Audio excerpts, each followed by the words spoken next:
Hi, ladies and gentlemen. So in this last movie 5 out of 5 for analysis of variant or ANOVA, we are going to go to data display and report writing. We need to display important data in our final report and construct one or two paragraphs that will communicate key research results that address or answer our research question for the research consumers or the general public. So as you can see here, for One-Way Anova, we have to construct two tables in order to display pieces of data that the readers want to know. So you can see here, I want to draw the attention, your attention to the layout of table 4.1 and table 4.2. Why table 4.1? Why table 4.2? Why do both tables start with number 4? Well, basically speaking, in your thesis or your research paper, chapter 4 is research results. Therefore, it's a good practice to start the table numbers with 4.1, 4.2, 4.3, or 4.4 in order to reflect that you are basically on chapter 4. So let's come back to the layout of the first table, ladies and gentlemen. So table 4.1, this is the number of the table, and then enter space, means and standard deviations comparing 3 groups of university students. So basically this is the title of this table. So the title tells some information, basic information about the substance or the content of this table. So, this title is like, a promise that in the table you're going to display the means and the standard deviations of the 3 cohorts. So you can see here the mean and the standard deviation. So let's go to still on layout issues. So this is the first line at the top. The second line that divides the dependent variable. This is our dependent variable, history final score. And history final score, under the history final score, you see 2 statistics, descriptive statistic, mean and standard deviation for cohort 2018, 2019, and 2020. Before you go to total sample size, average total mean, and average total standard deviation. And then you have another line at the bottom of the heading. This is called heading. Cohort is the heading. Sample size n is the heading. Mean is also the heading. Standard deviation of the heading. And you have another heading, history final score, about the mean and the standard deviation.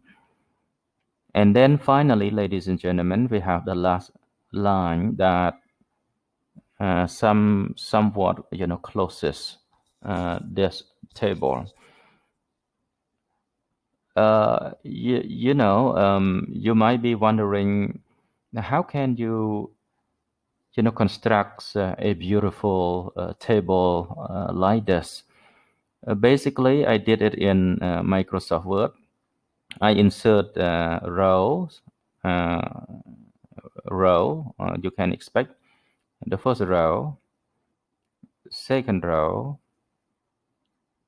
third row, row number 4, row number 5, and row number 6. And then I insert column 1, column 2, column 3, and column 4. And then I remove all the columns and most of the rows. Okay, you can see I keep only this line, this line, this line, this line, and the final one here. Because this is the format that we need to follow, the research community agrees that columns and most rows need to be removed, and we only keep some lines that are necessary, so the table does not look so complicated. It looks eye-catching. It displays all the numbers, all the data in a way that is attractive and beautiful. So that's how I did it. I did it in Microsoft Word. So here, ladies and gentlemen, let's talk about some numbers that we need to display in this table 4.1. So this is the cohorts. Cohort 2018, 2019, 2020, and total, 3 cohorts. And the sample size for 2018 cohort, sample size for 2019 cohort, and sample size for 2020 cohort, and the total sample size. And this is the mean for each cohort, 66.37, for example, for cohort 2018, and the total, and the standard deviation for each cohort. So that's it. The data that we need to display for the first table. Let's go to the second table, which is the most important one. This is the table number, table 4.2. And this is the title of the table. It's quite long because it's get a little bit technical. I encourage you to follow this style when you construct a table title for an analysis of variance. So it says something like this: one-way analysis of variance, summary table, comparing cohorts of university students on final history score. So you could see the keyword comparing. Okay, comparing who? Comparing cohorts of university students on what? On the dependent variable in your study on final history score, and then it is italicized. The title of the table is always in italics, as you can see here also. And let's go to the layout again, ladies and gentlemen, for ANOVA table. This is the line, the first line, and the second line comes below the heading. This is called heading, source, the heading, degree of freedom, sum of squares, mean square, F ratio, and p-value. So the line comes above the headings, and another line comes below the heading, and the last one closes the table. So it looks similar to the first table here, but this table, ANOVA table, does not have a shorter line that splits the dependent variable from the descriptive statistic. But generally speaking, the format, both formats are 90% similar. Let's see the what we put here. Under source, we have final history score. So under source, we have the name of the dependent variable in our research, final history score, and then we have between groups and within groups. So groups is plural, groups is plural. So you can see, ladies and gentlemen, the layout. Please take notice of the layout. So this is the margin, and between group is indented inside a little bit. Total is indented inside a little bit. And the dependent variable is not indented. It is not indented. So it looks so easy to read. We just take a look at the table and we can detect what is the dependent variable here. And after that, we have degree of freedom. So the degree of freedom in our research is 2 for between groups and 72 for within groups, total 74 degree of freedom. Sum of square for between groups, sum of square for within groups, and sum of square total. Sum of square total is the result of the addition of sum of square between groups with sum of square within groups. And then you have mean square for between group and mean square for within group. You have F ratio, and finally the p-value. So, ladies and gentlemen, all the numbers here come from the SPSS output that we that are generated by SPSS when we perform one-way ANOVA, single factor ANOVA. So let's go to report writing. In your final report, in your final report, in your research paper that you plan to submit to your supervisor or to your course lecturer, or you want to submit it to the journals because you want to publish it. The generally a general rule is the the paragraph that report the key results should come before the table, not after the table. Come before table 4.1. But here in our movie, in our video, I put it after the two tables because of the convenience. So let's go to the report writing, ladies and gentlemen. To investigate if the three cohorts of university students majoring in history significantly differ on their final scores, the analysis of variance was computed. Overall, a statistically significant difference was found among the three cohorts on history score, F, and then degree of freedom, equals 12.31, P equals 0.001.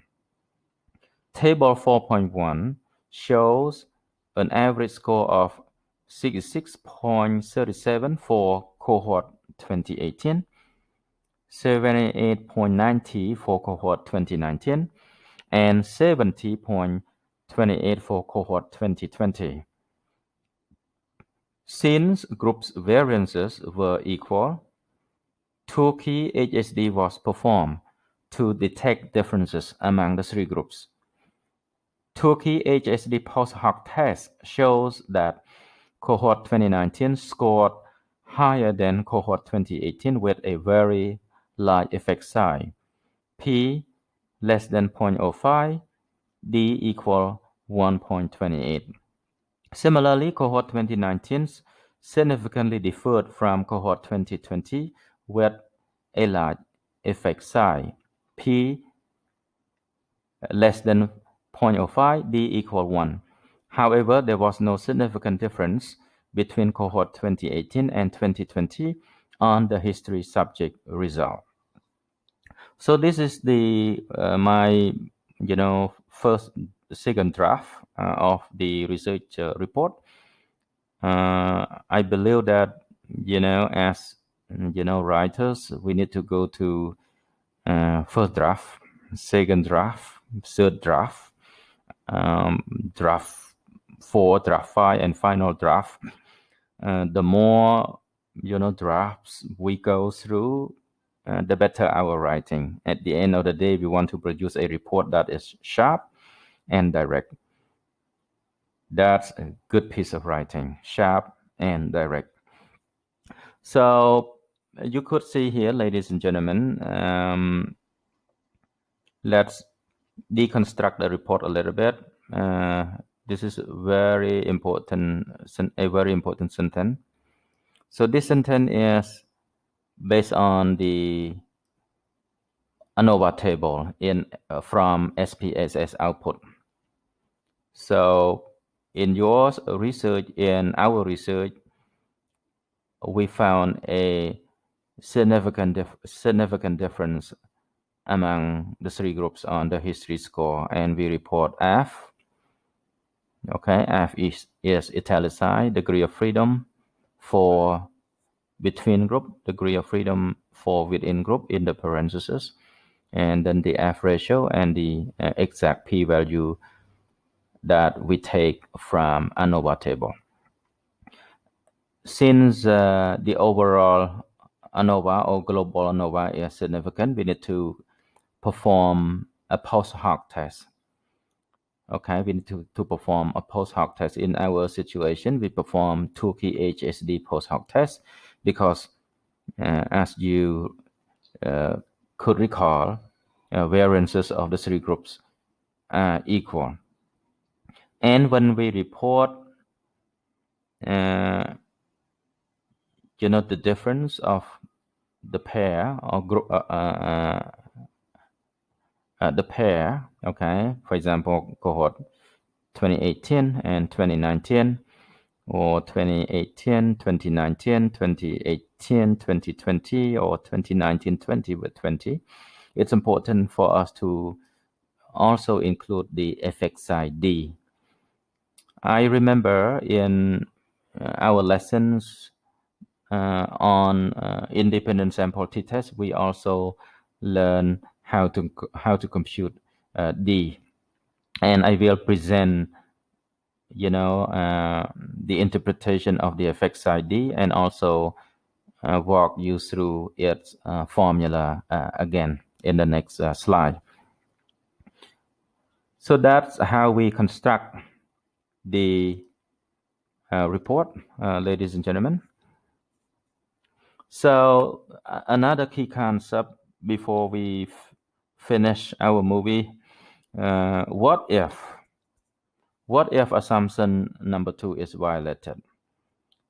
So in this, in the above slide, you learn that we perform 2-key HSD because the variances of the three groups are approximately equal. So what happens if assumption number 2 is violated? Well, we're gonna use Games Howell post-hoc test. We will not use 2-key HSD. We only use 2-key HSD when the variances of the three groups are equal. However, there are certain instances in our research where assumption number 2 is violated, and we're gonna perform Games Howell post-hoc test when the assumption is violated. Assumption 2 is violated. I just want to refresh on what we already learned in the previous movie. We will not perform games whole post hoc test if global ANOVA is not significant, and that's fundamental. So let's go to SPSS. I will show you how to run games whole post hoc test using the same data. I don't have a new set of data here, but basically all the steps are the same. All the steps are the same except this time you choose games whole wall because the Levin test shows that group variances are not equal. Let's go get games whole wall post hoc test together.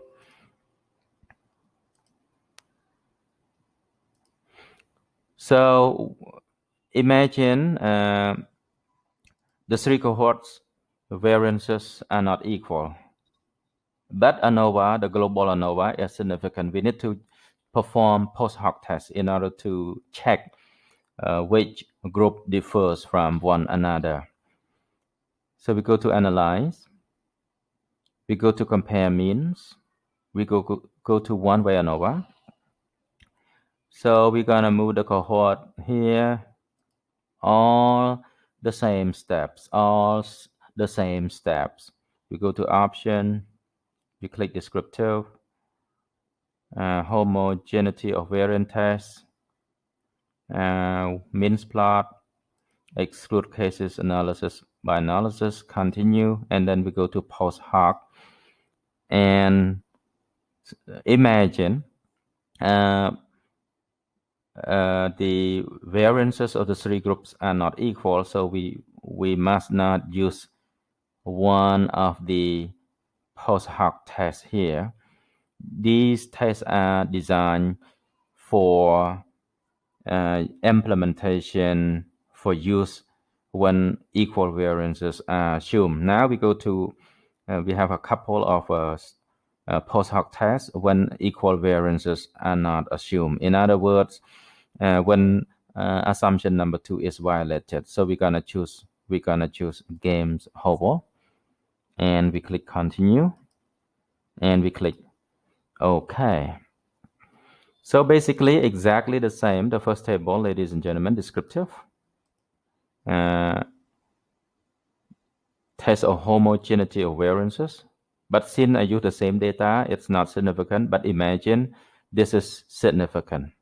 This is significant. When Levin statistic is significant, the p-value is significant, we violate assumption number 2, and we have to choose game whole wall. You can see here game whole wall.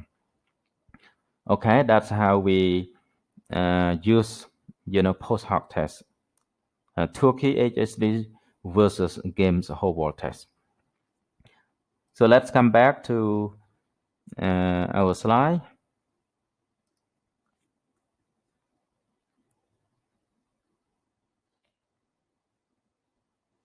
So when you run games whole wall post hoc test,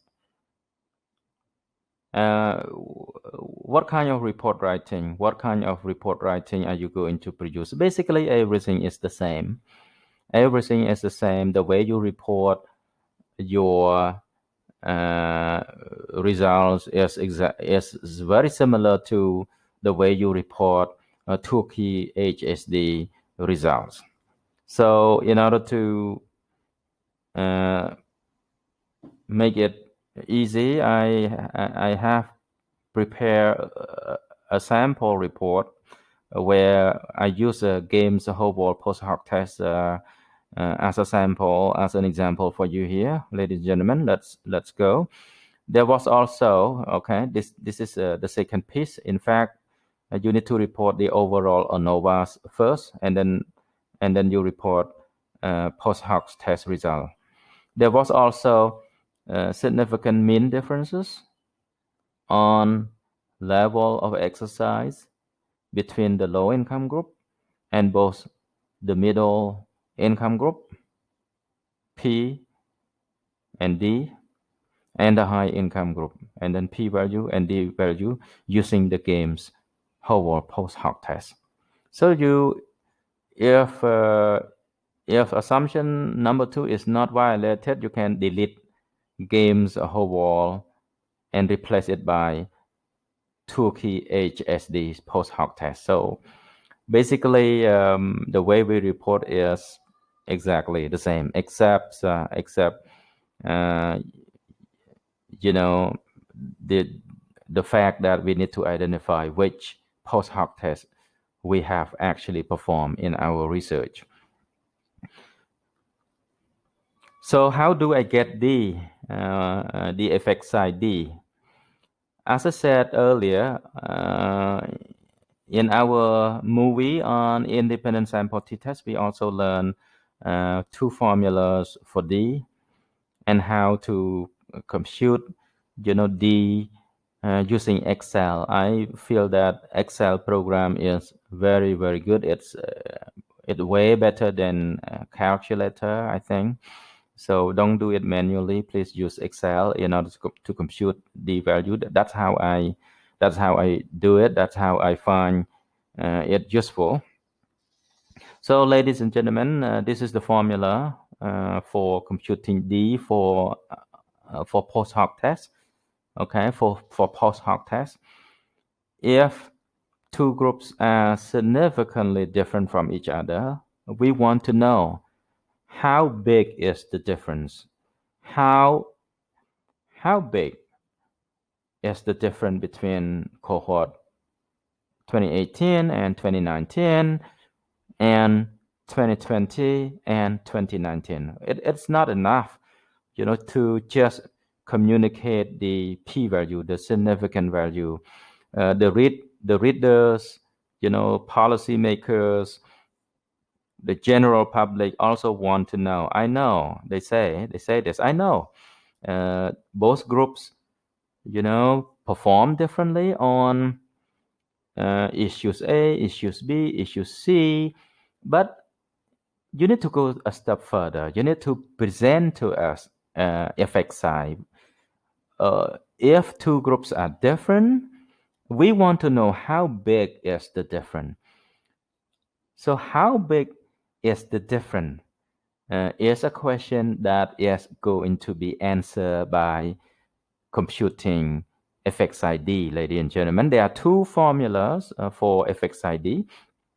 The first formula is D equal mean score for group A minus mean score for group B, group 1 minus group 2, and divided by standard deviation pool.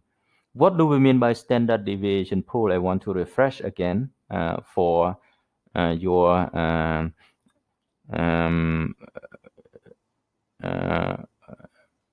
for you, ladies and gentlemen. Standard deviation pools refer to standard deviation of group 1 plus standard deviation of group 2 and then divided by 2. You can call it the average standard deviation of group 1 and group 2. So when do we use this quite simple formula? Yes, when the sample size for group 1 is the same as sample size for group 2, we use this formula. However, when the sample size for group 1 and group 2 is not the same, for example, you have 25 people in group 1 and 30 people in group 2, you need to use this formula. It looks a little bit threatening, look a little bit scary, but wait, ladies and gentlemen, it's not that scary. Let us deconstruct this exciting, useful, formula together. Let's deconstruct it a little bit. Let's deconstruct. So basically, as you can see, we need to plug in a couple of numbers only. Let's say, so FXID, you can see sample size for cohort 2018, 30, 2019, 20, 20, 20, 25. So the sample sizes of the three groups are not equal. We have to use this formula.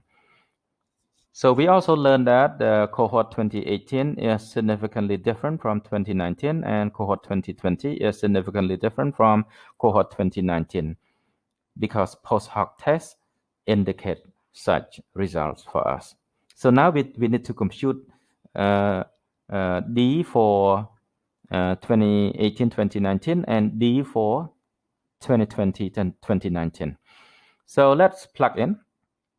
Mean score for 2018 here, mean score for group A minus mean score for group B. So 66.37 minus 78.90 here. And then sample size for group A or group 1 minus 1 multiplied by standard deviation for group A and square plus sample size for group 2 minus 1 multiplied by standard deviation squared for group B and then divided by sample size of group A plus sample size of group B minus 2, and then you need to take a square root first. Take the square root, and finally you can divide the mean difference with this with the number here. So ladies and gentlemen, it's not difficult at all if I may continue a little bit. So here NA is 30 minus 1, 29 multiplied by SD for group A. SD for group A is 9.008 square. Okay, it have to multiply with itself, and then both gonna be multiplied. This is the same. NB sample size for 2019 is 20 minus 1, 19. 19 multiplied by 10.84 square. Okay, and then you gonna total everything up and divide it by sample size for group 1 plus sample size for group 2 minus 2. In this situation, 30 plus 20 minus 2, it's gonna be 48, and then you can divide. You need to divide first,